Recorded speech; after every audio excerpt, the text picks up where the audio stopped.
Welcome to Afghan News. Afghan officials say a senior advisor to President Hamid Karzai and a member of parliament have been killed during an attack in the capital Kabul.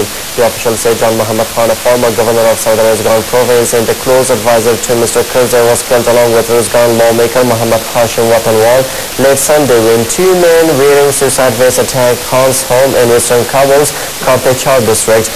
Taliban spokesman Zabihullah Mujahid claimed responsibility for the attack, accusing Khan of helping American forces.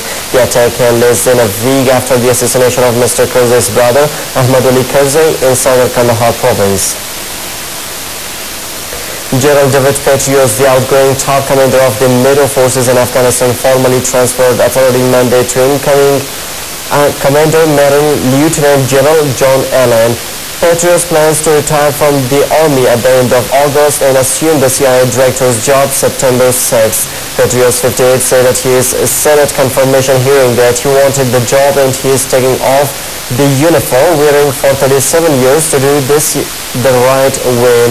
Petraeus took over in Afghanistan on July 4th last year unexpectedly after a Rolling Stone magazine article prompted the resignation of General Stanley McChrystal. This week ahead of his departure, Petraeus assessed the results of his strategy in Afghanistan, saying it has been a difficult journey, rife with setbacks, but coalition forces have halted the momentum of the Taliban in much of the country and reversed the insurgent hold in rest of Helmand province. NATO handed over control for security in central Bamyan province, the first of 7 areas to be transferred to Afghan control to Afghan security forces. The province, along with Panjshir in the east, has seen little to no fighting since the overthrow of the Taliban nearly 10 years ago. Bamyan and Panjshir are the only two provinces that will transition and they are entirely and barely had any coalition troops present there. Later this month, transition will take place in the provincial capitals of Lashkar-Gah in southern Afghanistan, Herat in the west, Mazar-e-Sharif in the north, and Mehtarlan in the east, and Afghan forces will also take control for all Kabul province except for the rest of Surubi district. Afghan and NATO troops on Sunday killed at least 13 Taliban fighters in East Afghanistan after an overnight gun battle ended with an airstrike on the building where the insurgents were holed up, Afghan and coalition officials said. Captain Justin Burkhoff, a spokesman for the coalition, said the fighting started during an overnight operation targeting a Taliban leader in the Koskonar district of Nangarhar province. The joint force made up of Afghan and coalition troops came under fire and insurgents refused requests to come out of the building, he said.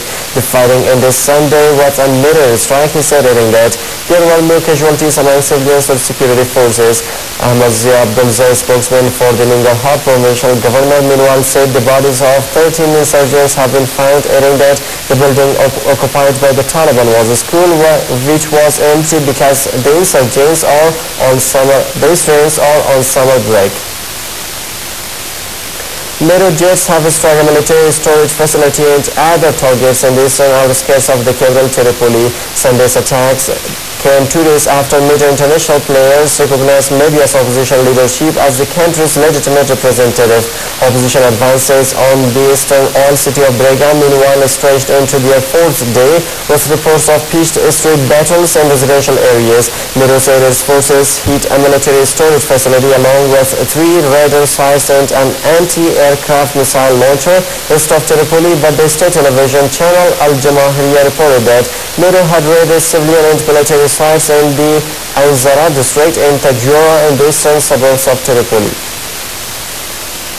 And that Egypt's new cabinet will be sworn in on Monday after a reshuffle that protesters say have partially satisfied their demands for deeper political and economic reforms. Protesters who have camped out in Cairo Square since July 8th say they want further measures, including a quicker trial of Hosni Mubarak, who was ousted as president on February 11th in a popular uprising. Mubarak's lawyers said the former president, who has been in a hospital in the Red Sea resort of Sharm el-Sheikh since April, had slipped into coma, but hospital officials and the deputy health minister denied the report.